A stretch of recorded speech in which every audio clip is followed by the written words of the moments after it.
Bismillahirrahmanirrahim.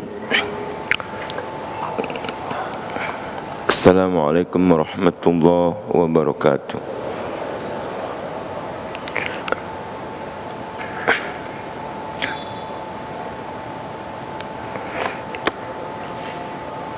Alhamdulillahirabbil alamin. Wa bihi nasta'inu ala umuri dunya waddin. Asyhadu an la ilaha illallah wahdahu la syarikalah wa asyhadu anna Muhammadan abduhu wa rasuluhu la nabiyya ba'da. Allahumma salli wa sallim wa barik ala nabiyyina Muhammad wa ala alihi wa sahbihi wa man tabi'ahu bi ihsan ila yaumiddin. Allahumma la sahla illa ma ja'altahu sahla wa anta taj'alul hasna idza syi'ta sahla. Kita bersyukur kepada Allah Subhanahu wa taala, kita untuk kesekian kalinya tetap dipelihara dalam nikmat kesehatan dan kesempatan, sehingga kita bisa melaksanakan aktivitas ibadah kepada Allah Subhanahu wa taala. Terutama pada maghrib hari ini kita bisa sholat berjamaah, kemudian kita duduk sejenak untuk mengikuti pembahasan dari kitab Fikih Muyassar. Semuanya ini berkat nikmat Allah Subhanahu wa taala.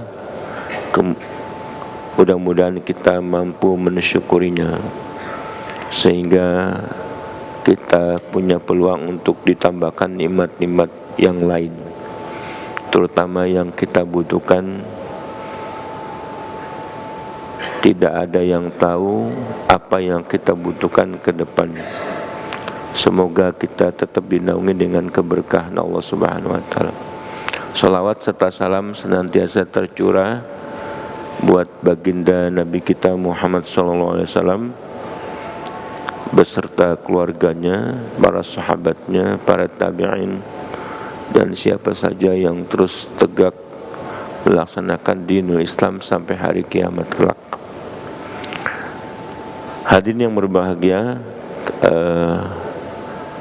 kita lanjutkan pembahasan kita.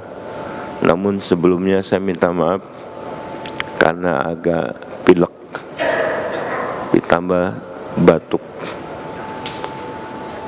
Maaf kalau suaranya terganggu nanti. Kita memasuki bab ke-7 dari persoalan mandi atau ghusl. Bab masalah mandi.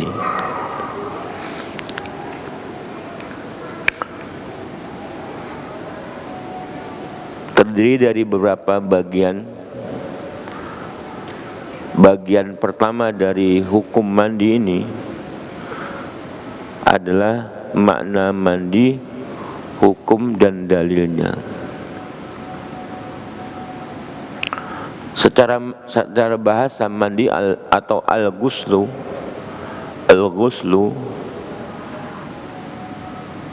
berasal dari kata ghuslu syai' yaghsiluhu ghuslan atau guslan, artinya membasuh seluruh tubuh secara sempurna. Kalau orang membasuh badannya secara menyeluruh dengan sempurna, itu namanya guslu atau ghuslu, lebih dikenal ghusl. Itu secara bahasa. Maka kalau orang misalnya dia ingin membasahi badannya, dia nyebur saja ke kolam, terus dengan menyelam terus bangkit, udah namanya ghusl. Tapi belum sempurna sebagai tata cara mandi yang disyariatkan. Secara syar'i berarti meratakan air ke seluruh tubuh atau menggunakan air yang suci untuk sekujur tubuh dengan tata cara khusus sebagai bentuk ibadah kepada Allah. Kalimatnya ada tambahan dengan tata cara tertentu. Nah, mestinya yang membedakan dengan mandi secara umum adalah tata caranya, terus niatnya. Niatnya ya mandi untuk mengangkat hadas, baik hadas besar. Itu secara syar'i yang dimaksud dengan mandi, yaitu mengucurkan seluruh air ke seluruh badan sampai sempurna dengan tata cara tertentu dengan niat ibadah kepada Allah Subhanahu wa taala. Itu adalah mandi. Hukumnya bagaimana? Hukum mandi ini wajib bagi orang yang mengharuskan mandi wajib.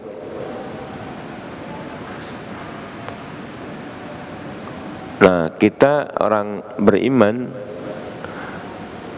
mandi itu bukan sekedar membersihkan badan. Ada yang mandi wajib, ada yang mandi sunnah. Ya, mandi wajib. Makanya soal mandi saja mesti diniatkan. Apakah niatnya itu apakah mandi wajib atau mandi sunnah, menjadi bernilai ibadah dan berpahala. Sementara kalau orang hanya membasahi badannya, belum tentu bernilai ibadah.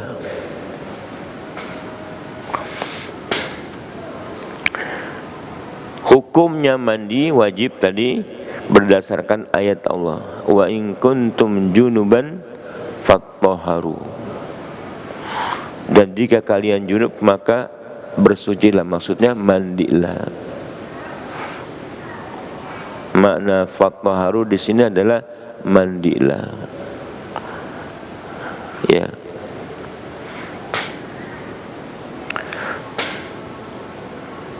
Kemudian dalilnya yang lain berdasarkan hadis-hadis Rasulullah yang menerangkan bahwa mandi ini wajib, yang mengharuskan, sebab yang mengharuskan harus mandi.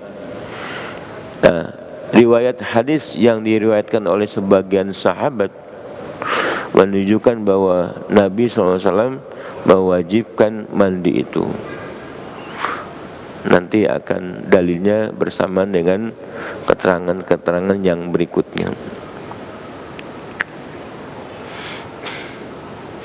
Yang ketiga, ada yang menjadi penyebab orang wajib mandi atau mandi wajib.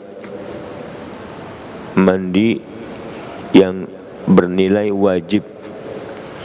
Ya, wajib maksudnya buat ibadah.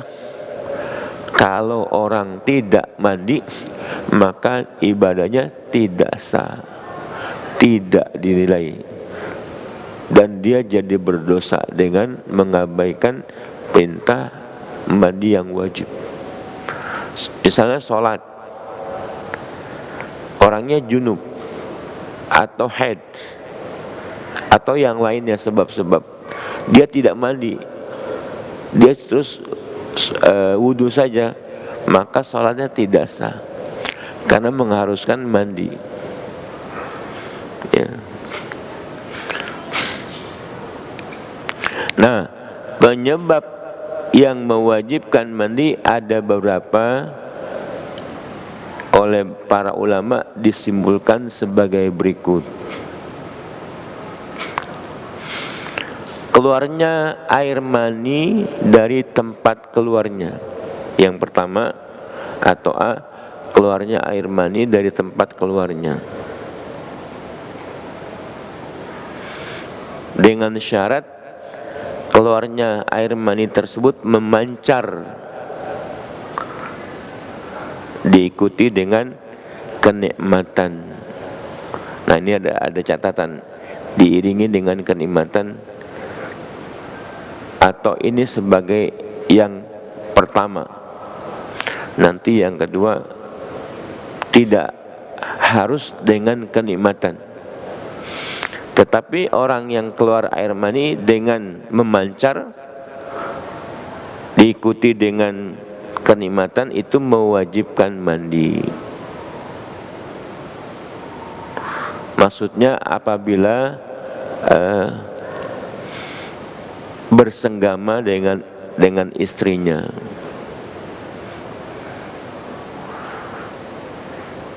atau sebab-sebab yang lain. Kalau sebab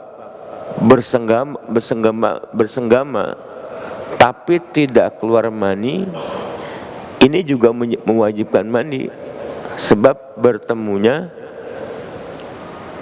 dua alat kelamin, suami istri.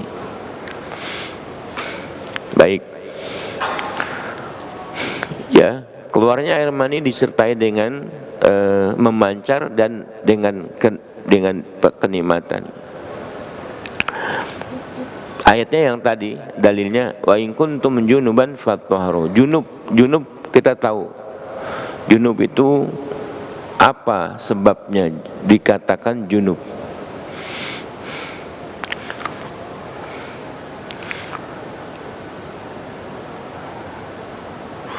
Riwayat Ali bin Abi Thalib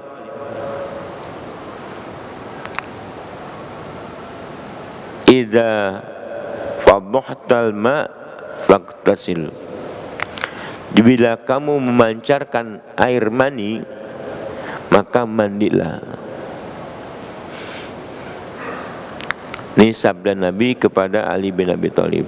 Dirasakan kenikmatannya, bagaimana itu bisa terjadi? Keluarnya air mani dalam keadaan mimpi. Nah, seseorang yang mengalami mimpi pasti mimpi yang tidak terlihat di dalam mimpinya itu, tahu-tahu basah saja, tahu-tahu basah, dia tidak merasakan sama sekali. Ya, nah itu juga mewajibkan mandi. Nah, maka tidak disyaratkan kenikmatan sebagai wajibnya mandi dari keluarnya air mani. Yang pertama tadi kan keluar air mani dengan memancar dengan nikmat, itu satu. Yang kedua, keluarnya air mani dengan tidak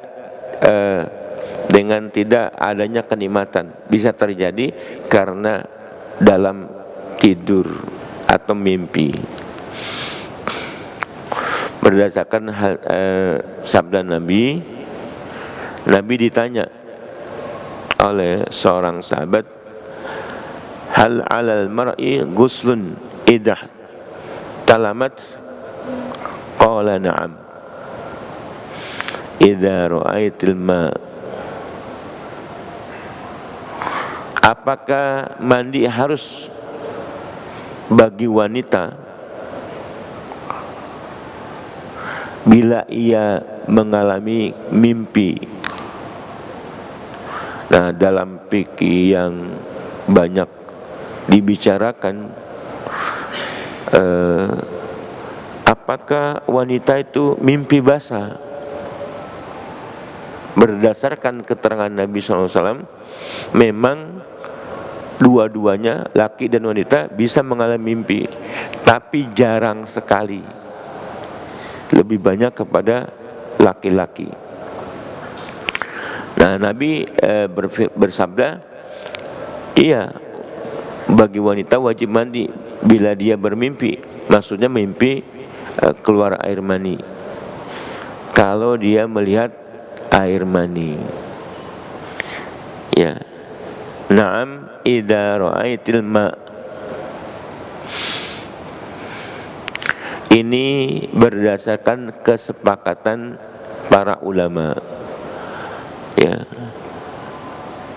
Di fikih-fikih yang lain ada pembahasan, sehingga kitab Muyasar ini menyimpulkan yang paling banyak diambil ulama,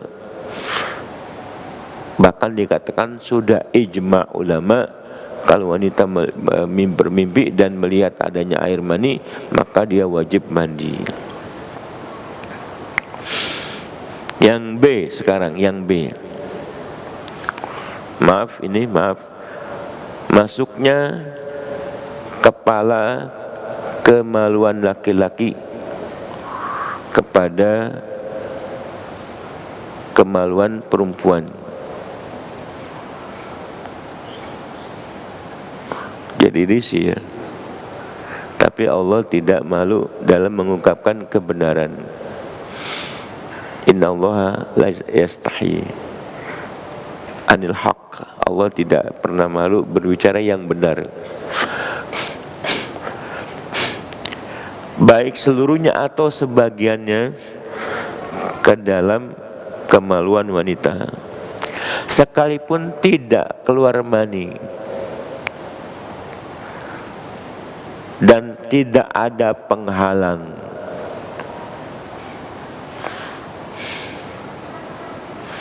Itu mewajibkan mandi.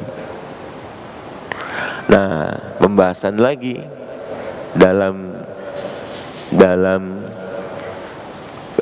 zaman fikih sekarang, apakah mengenakan kondom itu bisa dikatakan terhalang oleh sesuatu sehingga tidak menyentuh kulit dengan kulit,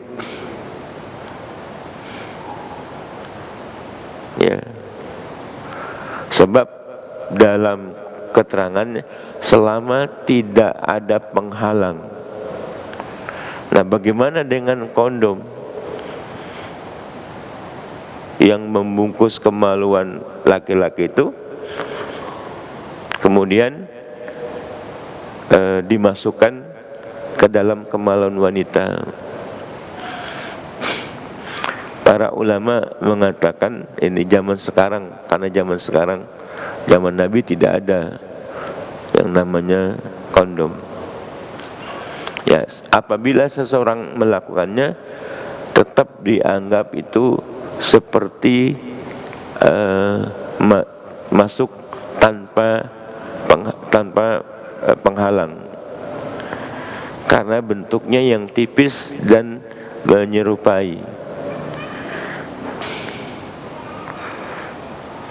ya, sekalipun tidak keluar mani. Maka sepakat kalau kemaluan laki-laki menggunakan kondom maka tetap wajib mandi sekalipun tidak keluar air mani.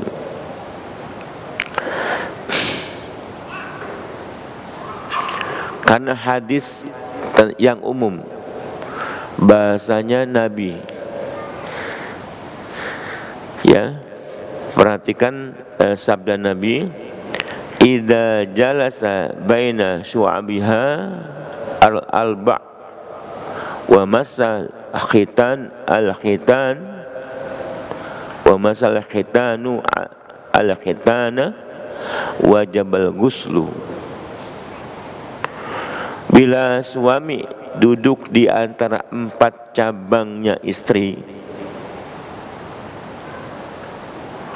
suami duduk di antara 4 cabangnya istri dan 2 khitan bertemu dengan khitan, maksudnya khitan ini adalah kemaluan laki-laki dan kemaluan wanita bertemu, maka wajiblah mandi.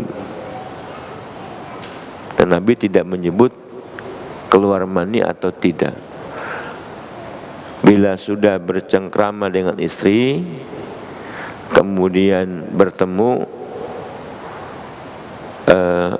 kemaluan keduanya, maka wajib mandi. Kalau tidak bertemu, ya tidak wajib mandi, sekalipun keduanya itu melakukan sesuatu yang mengarah kepada kenikmatan. Tapi dua kemaluannya, laki-laki dan wanita, tidak saling bertemu, tidak wajib mandi.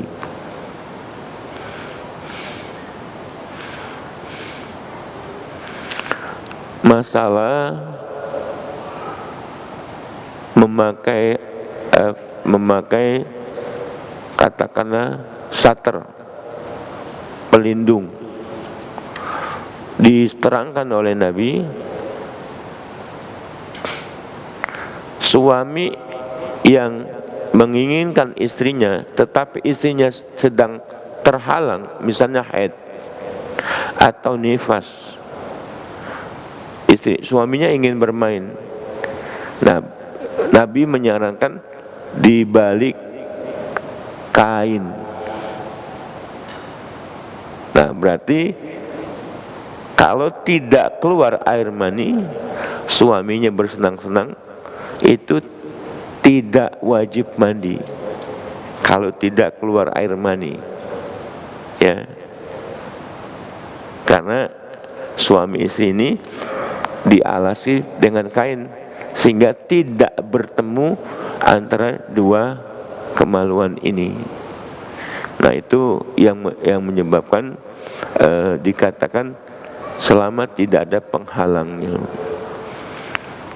Suami misalnya hadis ini dipakai misalnya, ya, idza jalasa su'abiha, ya, al-arba, kalau suaminya duduk di antara 4 anggota milik istrinya tetapi dilapisi kain dan misalnya bersenang-senang,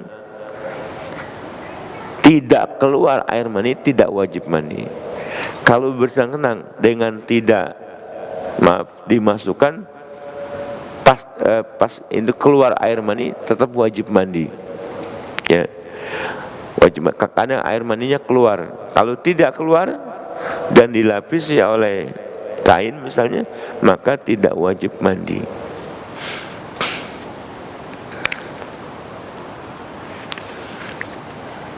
Jelas ya? Jelas enggak?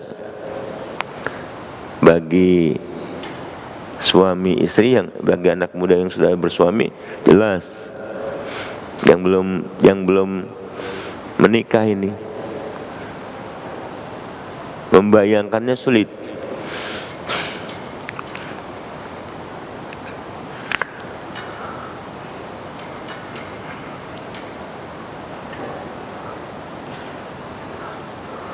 Nah, dalam pendapat ulama, bagaimana anak-anak yang melakukan perbuatan orang dewasa ini? Misalnya anak-anak, maka anak-anak itu laki-laki misalnya di bawah 10 tahun, wanita di bawah 10 tahun, dia belum wajib mandi. Belum wajib mandi karena dia belum wajib mengerjakan ibadah-ibadah, ya, istilahnya belum balik, ya. Kondisi-kondisi ini tidak wajib bagi anak yang belum balik. Umur berapa balik? Ya, berdasarkan pantauan dari ini orang Arab, 10 tahun laki-laki ke atas, 9 tahun bagi wanita. Tapi di tempat lain mungkin berbeda. Masuknya orang kafir ke dalam Islam. Islamnya orang yang kafir. Orang kafir masuk Islam wajib mandi. Orang Islam yang murtad masuk Islam lagi tetap mandi. Sebab murtad itu telah mengharuskan ulangan, semuanya syariat diulang, termasuk mandi ketika dia menjadi murtad. Murtad yang benar ya, bukan murtad secara hukum ya. Maksudnya murtad dia jelas-jelas pindah agama dari Islam, menyatakan saya sekarang agamanya ini, misalnya keluar dari Islam. Murtad kena ada yang secara hukum dihukumi murtad, itu tidak.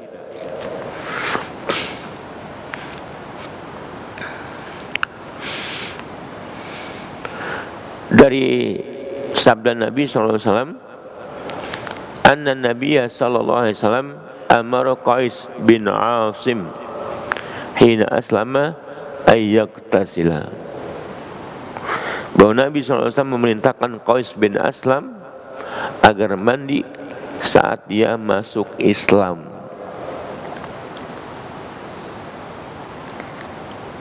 Begitu juga riwayat-riwayat yang lain, riwayat Umar ketika baru masuk Islam.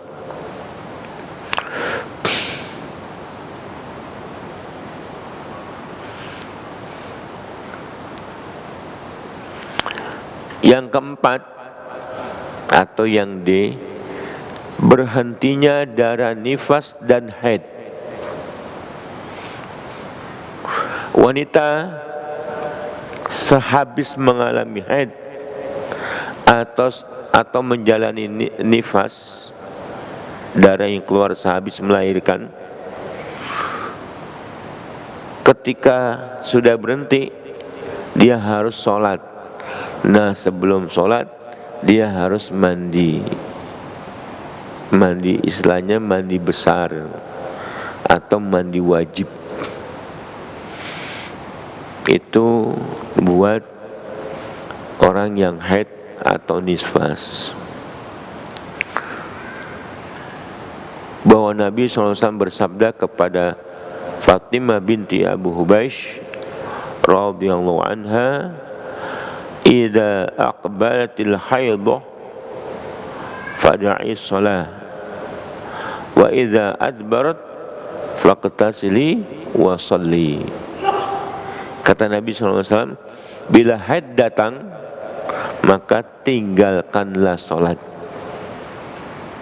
Dan dia bila haid itu sudah berlalu, maksudnya berhenti, maka mandilah dan sholatlah.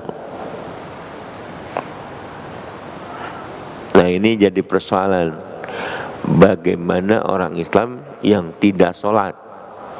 Kan banyak orang Islam yang tidak sholat. Wanitanya ada yang haid, dia mandi gak habis haidnya berhenti? Mandi gak Pak? Mandi gak dia setelah haidnya berhenti? Padahal dia gak sholat. Pertanyaannya, kalau dia mandi, mandi kamu untuk apa? Mandi kamu untuk apa? Atau orang di luar Islam lah, kalau berhenti haid, mandi nggak dia? Mandi ini sebagai syarat untuk kita beribadah, mendekatkan diri kepada Allah. Kalau orang tidak sholat, ya tidak ada gunanya dia mandi.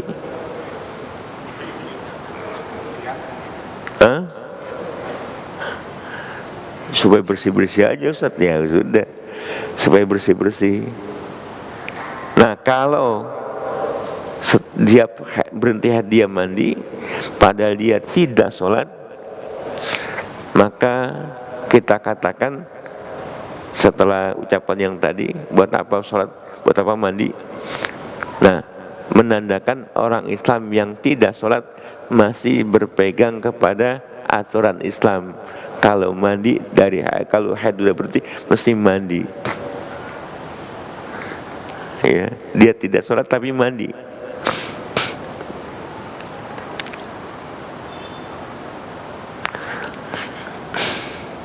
Nah, berdasarkan ini haid dan nifas dihukumi sama statusnya dalam hal kewajiban mandi. Begitu komentar ijma ulama.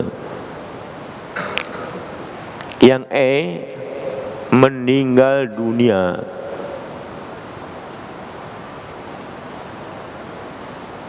Meninggal dunia gimana? Wajib mandi. Tapi kewajiban itu bagi yang hidup memandikannya. Tetapi bagi si mayat dia wajib dimandikan. Karena mandi sendiri nggak bisa. Mandi sendiri nggak bisa. Seandainya mayit seorang muslim tidak dimandikan, bagaimana hukumnya?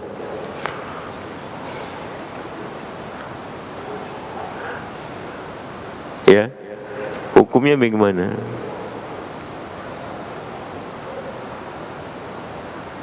Orang Islam ada, tapi nggak memandikan. Yang dosa siapa? Yang dosa yang tidak memandikan, karena itu fardu kifayah bagi kita. Bila tidak dilaksanakan, semuanya orang yang tahu berdosa. Semuanya tahu tapi nggak memandikan berdosa.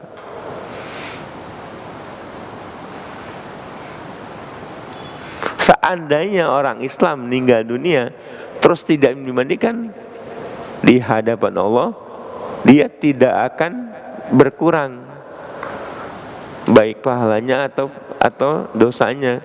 Dari persoalan mandi tidak ada, karena mandi itu bukan kewajiban yang melekat kepada diri, tapi kewajiban orang Islam yang lain yang masih hidup untuk memandikannya.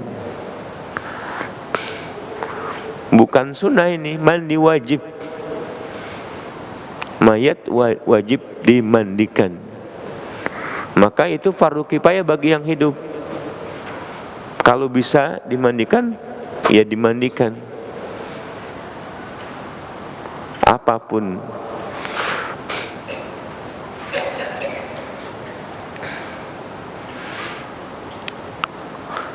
Karena sabda Nabi SAW kepada kaum wanita yang memandikan putri Nabi bernama Zainab binti Muhammad ketika wafat, maka Nabi bersabda, "Igsilha, mandikanlah dia. Igsilnaha, mandikanlah dia." Termasuk orang yang wafat dalam keadaan ihram, wajib mandi.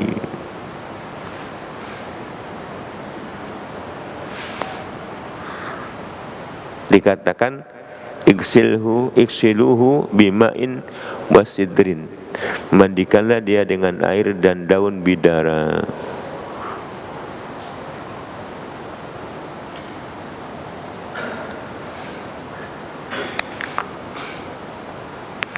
Nah, jadi buat orang yang meninggal dunia itu wajib mandi. Nah, apakah mayat dengan dimandikan menambah pahalanya? Misalnya diurus orang Islam, dimandikan, dikafani, disolatkan, dikuburkan, apakah menambah pahala orang yang meninggal dunia?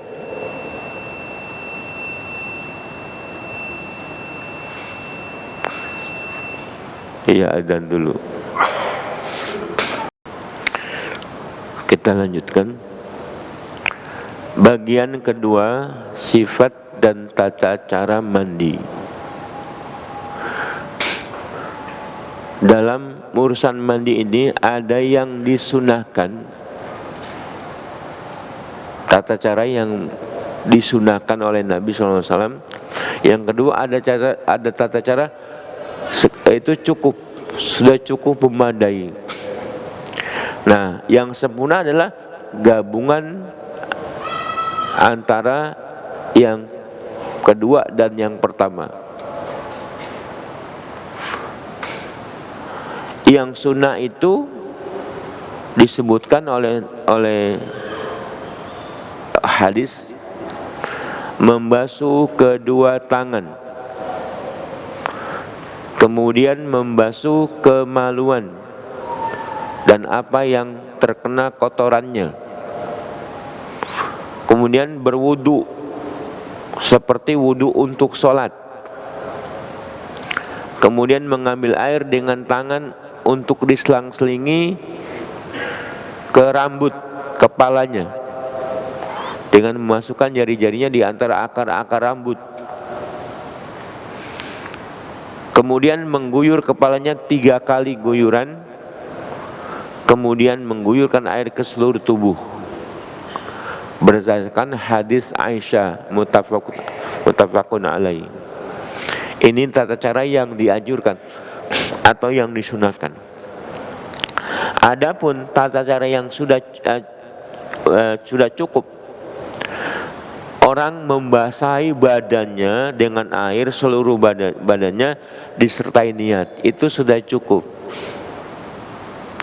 Maka kalau orang nyemplung ke kolam disertai niat, itu sudah cukup untuk mandi. Kalau tidak niat, sekedar itu nggak cukup. Tapi dengan niat, dia niat untuk membersihkan diri, untuk mensucikan diri, untuk mendekatkan diri kepada Allah, untuk beribadah kepada Allah, nyebur, seret, sudah nyebur, dia naik ke atas dari kolam, itu sudah cukup memadai, disertai dengan niat. Tapi yang sempurna bagaimana? Bila kita laksanakan sesuai dengan sunnah-sunnah, intinya kita membasahi seluruh badan dengan sempurna, disertai dengan niat. Nah, jadi dengan mencuci tangan, ya, kemudian mencuci kemaluan, kemudian berwudu. Nah, kita kadang-kadang mandi itu, mandi besar, mandi wajib, kapan sabunannya, kapan sampoannya?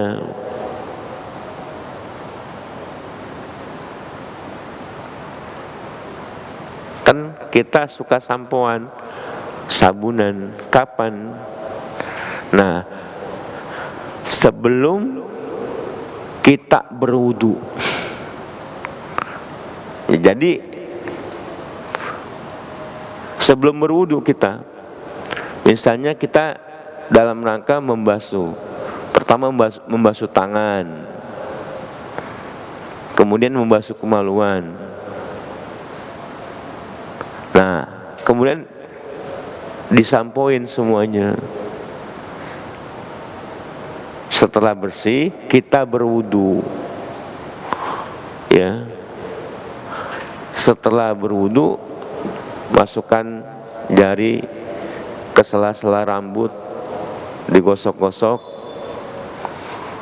Kemudian setelah itu diguyurkan seluruh air ke seluruh badan, ya. Dimulai dengan kepala 3 kali guyuran, kemudian badan, ya, sebelah kanan sampai bersih, sebelah kiri sampai bersih, ke seluruh tubuh, maka selesailah mandi. Ya, jadi kalau ada yang sampoan atau sabunan dilaksanakan sebelum berwudu, karena itu bagian daripada membersihkan, seperti Nabi membersihkan kemaluannya dan tempat-tempat yang mungkin terkena dengan kotoran-kotoran kemaluan tadi. Setelah itu berwudu, kemudian memasukkan air ke jari-jari untuk menyela-nyela rambut kita. Berdasarkan hadis Nabi SAW riwayat Maimunah radhiyallahu anhu, dia berkata, wa doa Rasulullah SAW wudu al-janabah fabragha ala yadayhi faghasalahuma marratain aw thalatan thumma tamadmada wantashaqa wastanshaqa wa ghasala wajhahu wa dhira'i thumma fadal ma ala ra'si thumma ghasala jasadahu fataitu bil mandil falam yuridha wa ja'ala yang fudu al-ma biyadai.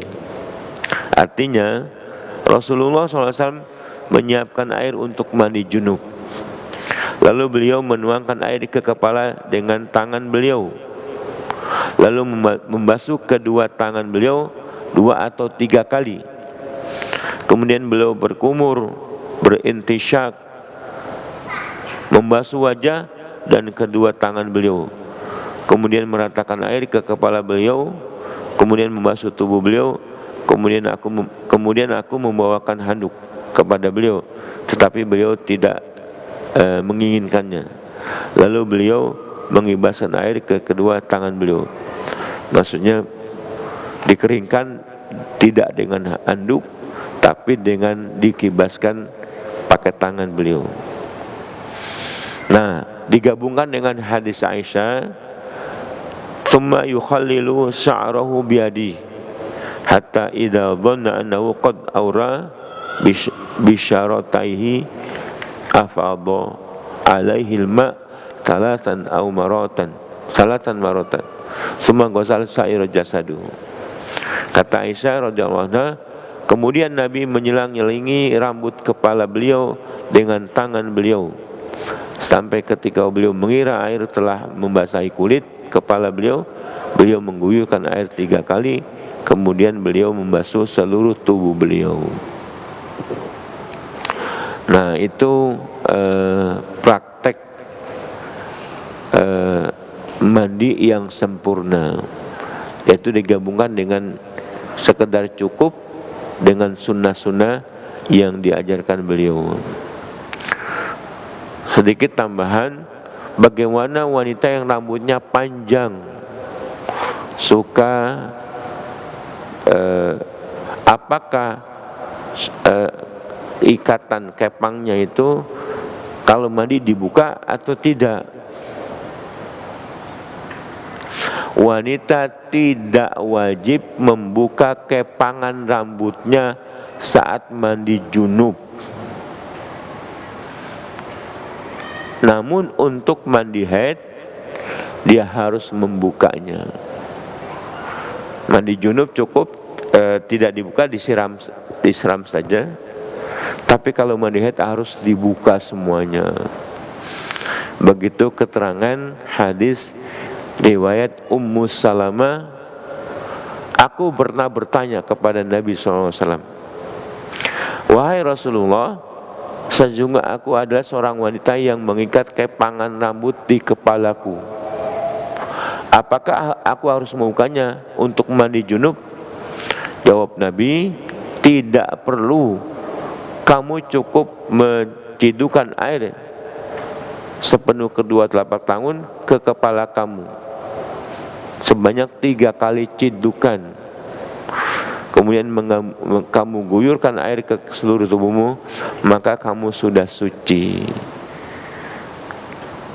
Itu hadis Nabi kepada Ummu Salamah, kecuali sehabis haid. Orang yang haid kalau mandi mewajibkan kepangan rambutnya dibuka. Kalau mandi junub tidak perlu.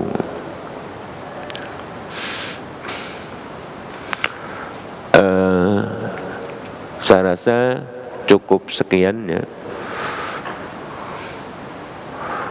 Mudah-mudahan ini bermanfaat.